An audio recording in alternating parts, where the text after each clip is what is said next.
All right, everyone. Yesterday there was a well-intentioned but ultimately humorously wrong article by the Daily Caller that several people affronted to me, and there was like, YouTube's latest purge isn't just targeting extremists. Historians and left-wingers are getting kicked off the platform. First, I would tell you this is by design. These are all independent creators that are being profiled by hit pieces, basically, by corporate interests. This is not about politics. That's number one.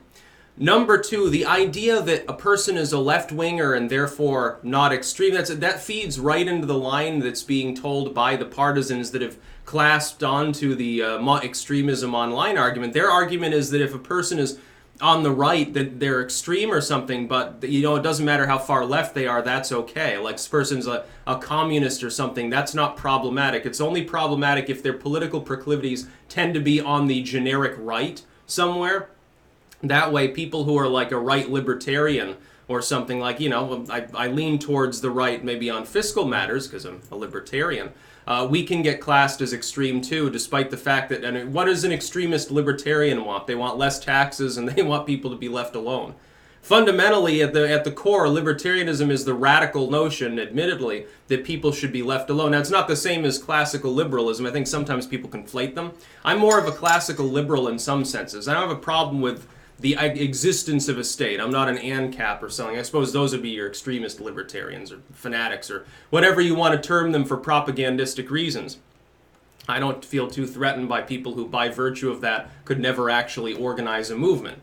I don't feel threatened by people who actually disdain the concept of centrality to the point where it'd be kind of difficult for them to form anything but a very temporary voluntary citizens militia for defensive purposes. I don't feel threatened by people like that. It's like some people, like San Franciscan or something, you see someone carrying a gun, oh my god, it's a terrorist, extreme person or something. I carry a gun sometimes, who gives a fuck?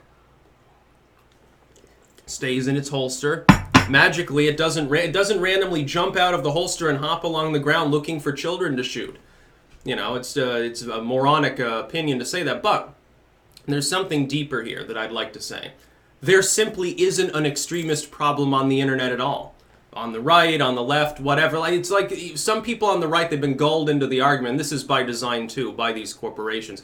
Oh, well, if you're going to censor the far, you got to censor the far left too. No, I don't think they should be censored. Someone like that Mohawk fucking hippie communist there, the one that wears very capitalistic suits and uses crapple products. I can't remember his name. His first name's Jason. I probably wouldn't use his name anyway because, people would go in a flagging rate. People like that, they're extreme in their views, but I don't think that they're actually going to cause and they incite violence.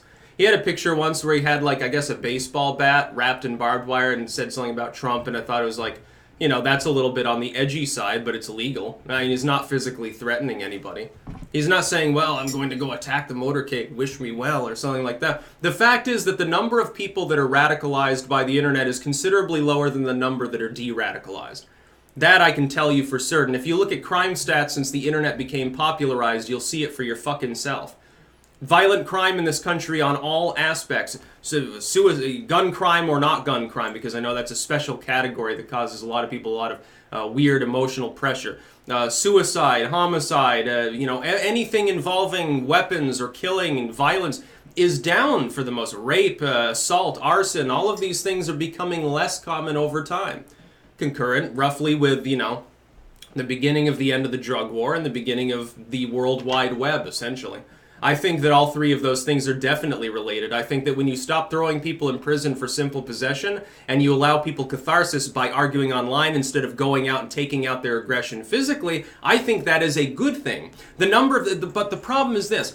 You're never going to hear a story in CNN about someone who got de-escalated. They were like, well, I was in the Klan, but then I started hanging out in chat rooms and I got jiggy with this girl, realized she was black, and then I realized that, I shouldn't be lynching people and burning crosses. I think there are probably a lot of stories like that, but you're not going to hear about them because they're not as exciting as, hey, little Jimmy started using YouTube and pretty soon he was listening to Screwdriver and stuff like that.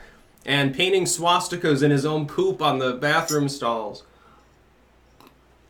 Lurid tabloid gossip bullshit like that has always been the fodder of the legacy media. This happened in the 80s with the Satanic Panic. Totally mainstream groups, mainstream radio shows and newspapers, both local, regional, and international, Mainstream papers, mainstream television, Geraldo Rivera famously, mainstream television broadcasts. It wasn't just, the Maury and Springer pulp of the era. It was mainstream to talk about how secret devil worshippers were being promulgated by music. It was seen as degenerate and extreme. Oh, this music is extreme. It's talking about having premarital sex and doing drugs and, it said Satan and stuff. Little Jimmy can't listen to that. We need to ban it. We need to burn it, basically.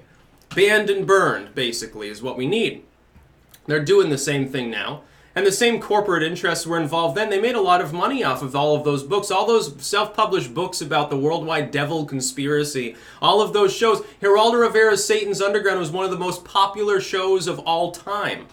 I think it would have been on the top 10 or 20, certainly, of all broadcasts. The most popular was also Geraldo Rivera. When they opened the tomb of, what was it? Al Capone's crypt there.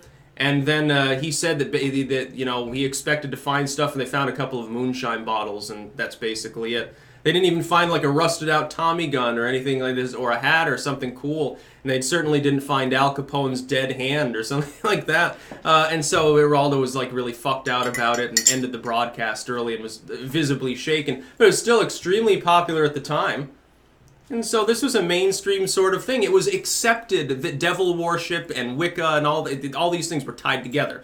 It was accepted that people were being radicalized by heavy metal, especially by the Gothic movement. And there was also an element of white nationalism that was played up. People like Nicholas Schreck were likened to white nationalists. There were a handful of actual ethno-nationalists within sort of the goth sort of metal scene, sort of fused together. The punk scene, in a heterogeneous manner, all of these things sort of lumped together by the lamestream media.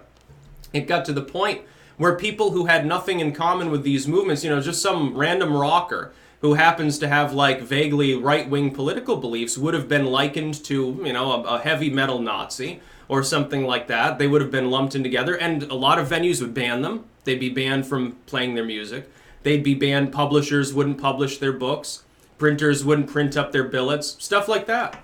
Happened all the time back in the Satanic Panic. Happened back during the Red Scare with people that were assumed to be a little bit too far left. They're a little bit communistic. They were communist adjacent. Just like every other goth rocker in the 80s was Satan adjacent. And just like now, if you make content on YouTube and you're too independent, too outspoken, and it's political at all or satirical at all, you're alt-right adjacent. And you're like platforming extremists by talking to people, so you should be shut down too. You shouldn't be able to make money because there's a problem with extremism. No, there's not.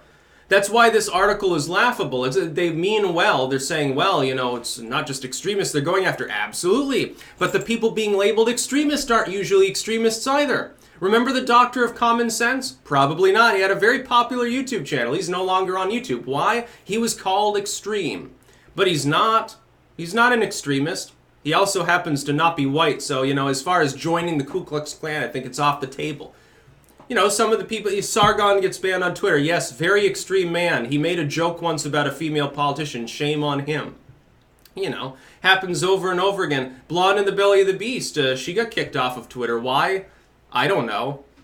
Who knows? Who fucking cares either? She should be on there. Everyone should have a voice, especially since these platforms also give government services. U.S. citizens especially should be absolutely prevented from being banned from any of these sites that are offering such services, and that involves YouTube, Facebook, and Twitter. Certainly, they should not be able to be banned from those platforms because it violates the Constitution. There aren't any extremists online for the most part. Most of those labeled extremist aren't extreme. Those that are, in many cases, there's no proof they've been radicalized by any other content creator. In most cases, they have Twitter pages. They have pages on all, it's like they tried to blame alt tech, like that one shooter there, they said, well, he had a Gab page and said something about optics, and obviously he got radicalized by Gab, we got to deplatform him. He had a Twitter page, he had a Facebook page, he had a YouTube channel. I didn't hear anyone go after them, and then when they do go after those tech sites, all they want them to do is fuck around with people like me. It's a bunch of nonsense. That's about all. Peace out.